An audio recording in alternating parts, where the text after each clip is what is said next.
కుబేరలింగం నుంచి ఈశాన్య లింగానికి వెళ్ళే దారిలో రైట్ సైడ్ వస్తుంది మోక్ష మార్గం. మీరు వీడియోలో చూస్తున్నారు కదా, ఒక చిన్న టెంపుల్. ఇదే మోక్ష మార్గం. ఈ టెంపుల్కి ఒక చిన్న గృహలాగా ఉంటుంది. వెడల్పు వచ్చేసి 1 అడుగు ఉంటుంది. లోతు వచ్చేసి 3 నుంచి 4 అడుగుల దాకా ఉంటుంది.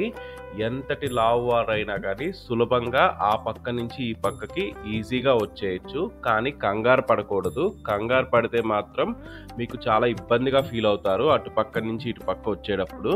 మోక్షం అంటే విడుదల లేదంటే విముక్తి. ఈ మోక్ష మార్గం నుంచి బయటకి వస్తే శరీరం శుభ్రత పరుస్తుంది అండ్ మరియు అన్ని రకాల శారీరక ఒత్తిడి నుంచి కూడా ఉపశమనం లభిస్తుంది అని చరిత్ర చెప్తుందండి. ఒకళ్ళు మోక్ష మార్గం నుంచి బయటకి వస్తే వాళ్ళకి 21 తరాల వరకు మోక్షం అనేది లభిస్తుంది అని హిస్టారిక్గా చెప్తున్నారు. కానీ నాకైతే అటువంటి ఫీలింగ్ అయితే ఏమీ కలగలేదు. జనరల్గా మాట్లాడుకుంటే మనము ఈ గిరి ప్రదక్షిణ చేసే ముందు మనకి ఆల్మోస్ట్ ఈ మోక్ష మార్గం దగ్గరికి వచ్చేసరికి అది ఒక 10 కిలోమీటర్స్ దాకా అవుతుంది. ఆల్మోస్ట్ మనకి కాళ్ళు అనేవి నొప్పి మొదలవుతూ ఉంటుంది. ఈ మోక్ష మార్గం నుంచి బయటకి వచ్చినప్పుడు ఇమీడియట్గా మనకి పెయిన్ అనేది రిలీఫ్ అవ్వాలి కదా. నాకు అంత రిలీఫ్ అయితే ఏమీ అనిపించలేదు. ఇది నా పర్సనల్ ఒపీనియన్ అండి.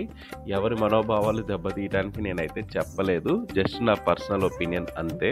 ఇవన్నీ పక్కన పెట్టేస్తే ముందుగా శివయ్య యొక్క ఆశీస్సులు ఉంటే చాలండి.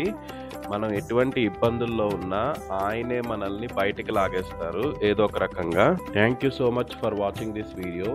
మన ఛానల్ని సబ్స్క్రైబ్ చేయండి. వీడియో చూస్తున్నారు కానీ ఛానల్ని సబ్స్క్రైబ్ చేయట్లేదు. సబ్స్క్రైబ్ చేయండి.